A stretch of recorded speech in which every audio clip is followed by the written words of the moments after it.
In Kohala, historically, when there was an issue, people would come together.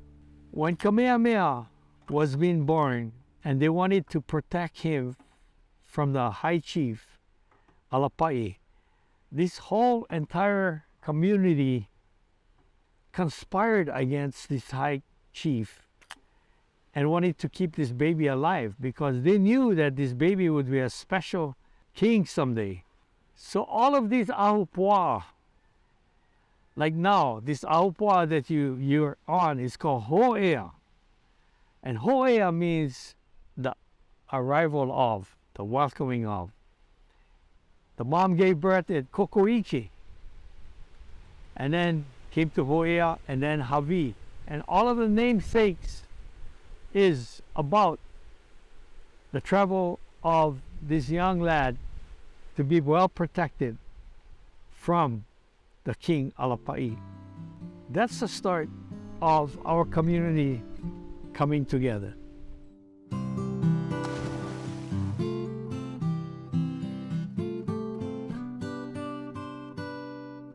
My paternal grandparents were Japanese immigrants, and they came here in 1892 before the kingdom fell. And it was at the Halaula camp. There was Ho'ea camp, Hawi camp, and camp is just, it's not where you pitch up a tent, you know. Most people will call that a camp. But in our growing up, camp was simply a collection of homes at different parts of North Kohala. There was a hill from the main road, because we lived in, the camp was a little bit below the main road. So a grassy hill, we used to go up at the top of the hill with a cardboard and then ride them down the hill. We never had TV, okay? We had telephone, but no TV. One house had TV. So all the camp kids used to go up to the Solomon house and watch TV with the couple. And I think we got along without a lot of things, but we became great because of those, because we never have. That's how come we became strong. We did grow up a little unusual. Unlike the other children who grew up in the little camps, we grew up all alone in this ditch cabin, 3 miles off the highway. Back in 1952, when I was born, it was all covered with cane fields, and my parents were in charge of flumes number 4, 5, and 6 on the Kohala Ditch. And between the flumes, there were tunnels, that they had built by blasting. And my father had been part of that, where they had blasted out the tunnels so that the water could flow through. Then the flumes were built to connect the tunnels because it would go over the streams. I grew up all my life till I left home when I graduated, cold water. And so when they had snow on Mauna Kea, and then I would take a bath, it was a quick shower. I mean, just quick, and out of there. Usually on weekends, like Friday evening or Saturdays, I would go boil water. That's depending if I want to go chop wood. The houses, because of all the rocks that you can see, was built on posts and piers. And to get to the house, it began here with the boardwalk. So the boardwalk connected to all the houses. The main house was a kitchen and 2 bedrooms. 2 bedrooms and a parlor. And in the kitchen, there was almost like a place, like a fireplace, where you could actually build a fire to cook. There was no gas, zap, boom. No, ours was a 3-burner kerosene stove with kerosene and a top, put the pots, and on the side was a gallon of kerosene that fed through the wick and light, and boop, you got a fire. And we had electricity, but it was very, very simple. Like, this would be like one room, and there'd be one light, click, that illuminated the room. You went to the next room, There was one light, click. We didn't have an outhouse. Wow. It was like the house was here, and then there was our neighbor here, another neighbor here, and another neighbor here. And in between those four houses were four, shall I call them bathrooms? All the boardwalk connected to the center, which was the toilet. And that became the focal point for, at the end of the day, the women would come up and sit on the toilet steps and talk story. Everybody knew everybody. And we never locked our doors. In Oahu, I got robbed twice. But here, all my life, growing up in here, in Kohala, we never ever locked the doors once. And we never got robbed. In fact, anybody that came to our house, if we weren't home, they would leave a note of they're bringing fish for us or whatever. They'll open our freezer or refrigerator, stick it in there, or they'll leave things, whatever they brought, to share with us. And if they leave a little note. When you go to somebody's house, you clean up. Well, first of all, you don't go empty-handed. Okay, you bring something. And then when you go over there, you help whatever got to be done. You don't just go there, eat, and then split, yeah? You help, you wash dishes. The thing is the togetherness, how we took care of each other, no matter where you came from, what camp you came from. Although you had some competition as far as sports were going, but everybody make sure they helped each other. No matter where you went, if you needed help, somebody will help you. And we were all brought up, and this is a hard one that when I was growing, seeing is that if you had a pack of gum and there were 10 guys or whatever, you're in a bus, you can't share with everybody, right? So you don't bring it out. Yeah, that's right. Whatever, if you're going to share, you should make sure you can share with everyone whatever you have. Yeah, that was instilled on us. And then you're not first, other people first, and if you get leftovers, then you can have something. So that was basic Kohala, basic. We had pigs in the back. So it wasn't a piggery or anything, more for home use and things like that. So we would go around the community and pick up pig slop. So my mother would check with some people, would give them buckets. So we had to go there, maybe about 3 times a week and pick up pig slop. And when you're like 13, 14-year-old girl, you don't want to be seen doing something like that, but we had to do it. And we had chickens. My mother would kill the chickens in the back, and then we would help him pull feathers and eat chicken, boiled chicken legs and all that. Most of the food was in our backyard. I remember Manoa lettuce, carrots. And my rabbits. And he had rabbits that he fed, and Mom slaughtered them. And then, you know what she always had? She had a bed of peanuts, so we had snacks. I remember one time when the workers went on strike, so there was no income coming. The union would form what they call a soup kitchen. They build tents and they would make stew. So you go there with the pot, you fill up your pot with the stew and the food. And that was your one meal a day. And it wasn't easy because most of our families didn't have the kind of extra money. If you look at Kohala, when I grew up, the sugar company was almost perpetuating life here. 90% of the adults worked for the company, various degrees from management all the way down to planting cane. So the company was the lifeline for Kohala, and we grew up in that kind of atmosphere, so we're grateful for the sugar company.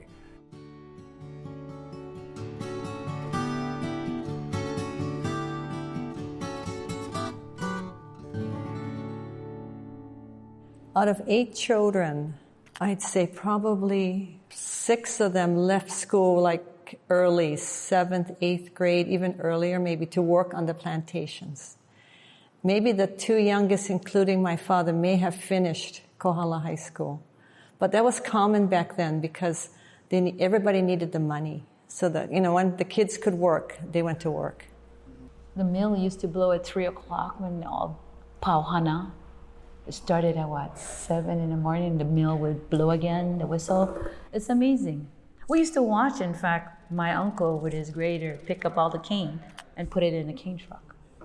You live your life by the mill. I remember there was a whistle that blew. Big steam whistle, loud. You could hear it from the plantation mill. You could hear that whistle blow, and all our plantation workers would get up and go to work. And some went on cane trucks, they went to the fields. My father worked in a mill, and his job was to boil the syrup into the right consistency where the crystals were being made. And he had these huge vats. My dad was the table control operator, but his job was to watch the cane trucks come in, and he would tell them when to unload it on the table. And then when they would tell, okay, enough, that's enough. And then he would feed the table into this conveyor belt that came up alongside him and into the mill. And right next to him on the other side of corrugated roofing, there was like a water that washed all the mud from the cane, and there was like these big knives that spun around right next to him. And they would chop off the cane, and then they would continue into the mill. Back in those days, I guess liability wasn't the main concern. I would just walk in the mill and go up to where my dad was working, and he would let me operate the table, and he would get all excited when I fed too much cane into the conveyor belt because it could stop the whole operation if too much went in. I started $1.25 per hour. $1.25. The knapsack is a 4.5 gallon container. You fill it up with a herbicide, or as you call it, poison. And then you go and spray whatever grass is growing in between those cane. They have several gangs of sprayers. They fill up their can and put them on their shoulder, go in the cane, one after the other. After half of a day, my shoulders start aching. The following day, I don't feel like getting up from bed, Then my mom tell me, what? You still want to go back to work or not? So I said, I'm going. But I keep on thinking of that small little man, that if he can carry that for whole day, why can't I? Oh, that old man is Tata Sibio. Yeah. He was one of those men that went back to the Philippines. They usually came on a 10-year contract. And after 10 years, they had their return trip paid for by the plantation. And so some of them would go back to the Philippines, and some of them would stay. If they were single, most likely they went back to the Philippines, collected their Social Security pension, and resided there very comfortably. But then in the case of my parents, they were married in the Philippines, and they came here, and they raised their family here. In your case, Tata Aldo was a single man for many years, and at some point later in his life, he decided he wanted a family and went back and met your grandmother, Nana Martina, and they got married. And she was what is called ordered into this country from the Philippines. Your daddy go work and only me in the house. And I don't know yet what is going on. And then when I hear the helicopter, look like it stay on top my house. Oh my God, what is that? And then when your dad come home, how come get helicopter? You look like come down on top my house. No, that is the one that threw the fertilizer. Yeah, because the sugar cane, can go inside because rough the leaves. Can go inside. We kind of had free run of the mill. I don't know if that was okay, but nobody stopped us. So we would be able to walk around, and where the cane, the raw sugar would come down, we would go over there and we'd kind of eat some that was kind of like on the side that kind of spilled over. And yeah, it was good time, you know. I mean, you wouldn't be able to do that if the mill was in operation today, but back in those days, it was like something to do. That's what occupied our time. So I remember everybody being busy. You know, the cane haul trucks were always hauling the sugar to the mill. You know, everything revolved around that one sugar company. At one point, I heard that Kohala had 10 sugar companies. But by the time we were kids, it was only that one, Kohala Sugar. But everything was dependent on one economy at that time. There was no tourism. Really. I mean, people didn't know that Pololu Valley existed.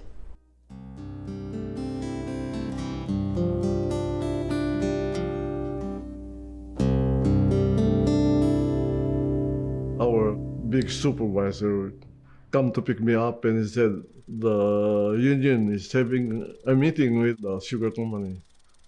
I don't know what kind of meeting, but they told me to pick you up. I was the secretary then. So we went up. This Honolulu guys, the big shots from Castle and Cook, were there waiting for the union guys to arrive. That's when they announced that the plantation gonna phase out. That was a sad day for everybody. After the meeting, everybody went, you know, not believing what they just heard. Sugar had dominated our economy for, you know, over 100 years. Sugar was king. The reason we became a state was sugar, well, no, military, but sugar, territory anyway, was to control sugar prices. And when Kohala Sugar closed in 75, we were the first one. And in the 10 years after Kohala closed, half the mills and plantations in the islands were gone. Population of around 5,000, I forget the exact number. In less than 10 years, maybe 5 years, the population had dropped to more like 3,000, a little less than that, with people having to leave to go find work. Yeah, and I remember that was big time for my big fix. My dad then, you know, they all didn't have any jobs set up. And the state was making Job Corps type of jobs for them. That's how the Heiau, Homo'okini all cleaned up, and the birthplace, they had cleaned all that up and put the nice stone wall around it. That was all part of the Job Corps. My mom sent me a newspaper from the Hilo Tribune Herald, and it says Kohala, the dying community, was the front page. And it was a ghost town, you know. Everybody worked on the plantation. Everybody had housing, they had medical. Plantation took care of them. So it was a ghost town. You could drive through Harvey, not one car on the road parked. Yeah, the little stores would close. If at all, they would close early, and it was a ghost town. So the community was in crisis.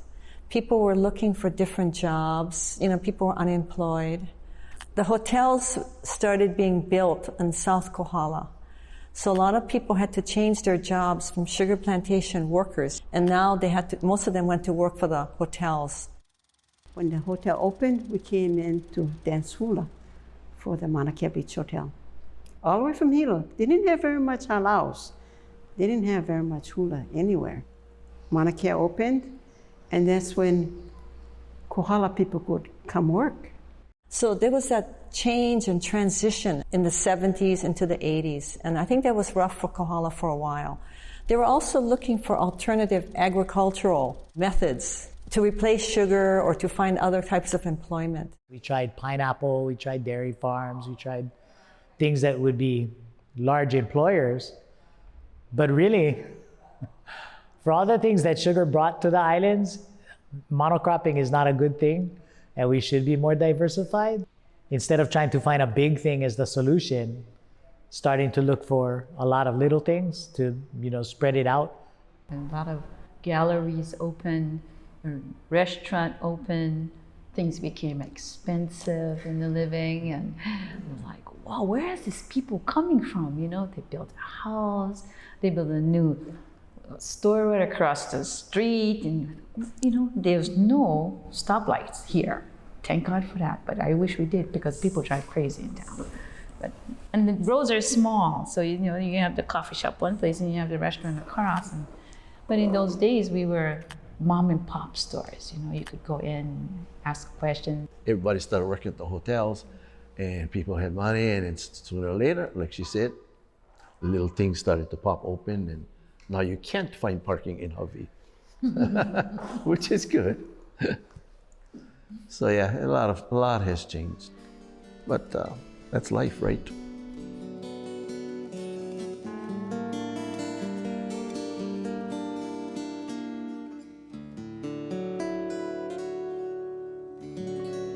I learned a lot of stuff from my tutu, who was Abigail Kaomea Alapai.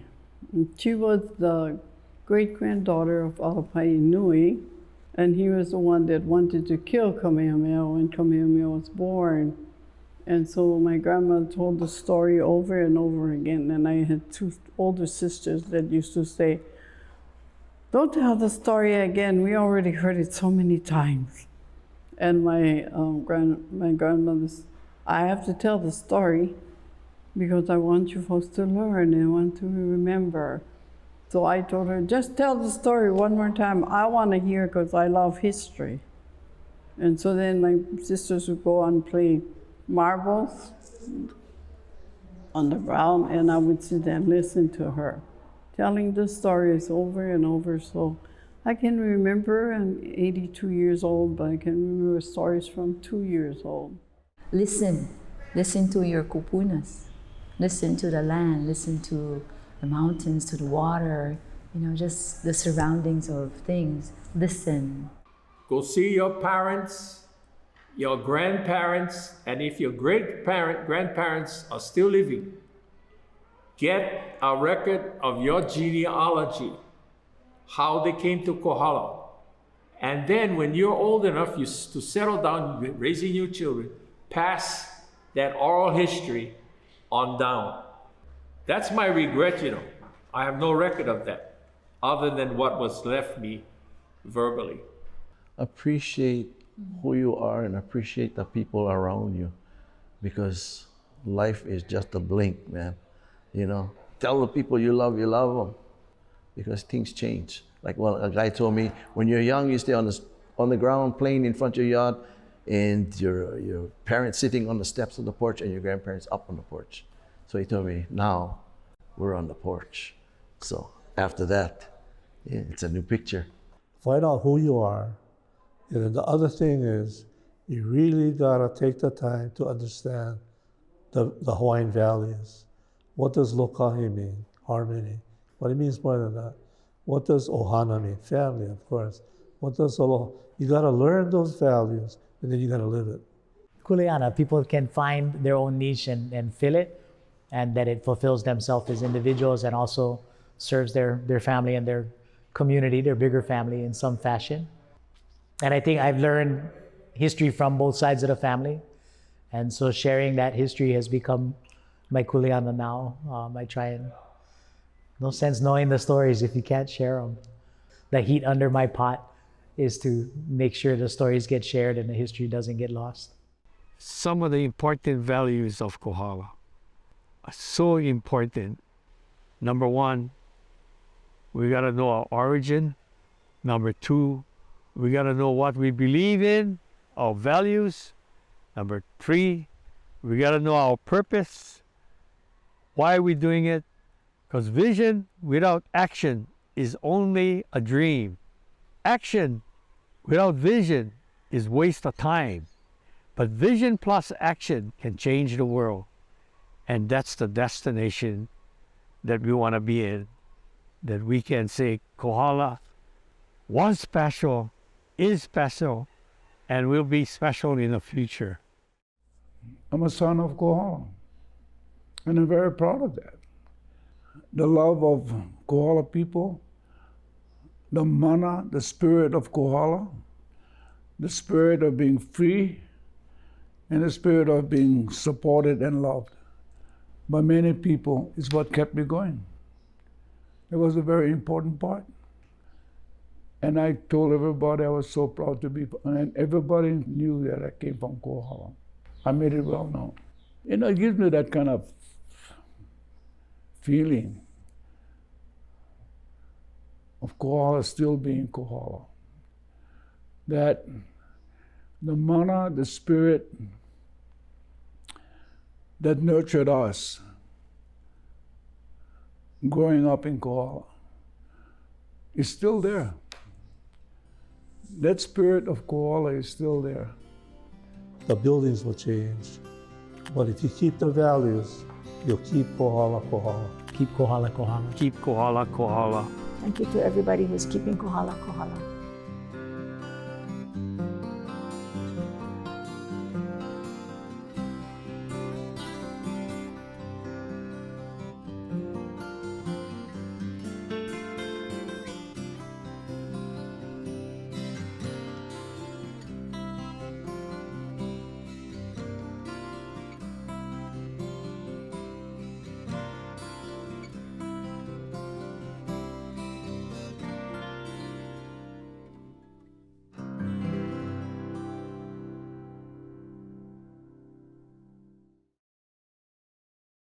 Huckleberry Finn and Mark Twain had nothing on the Kohala boys. We grew up better than him on the Mississippi River. You know, we had a clean ocean.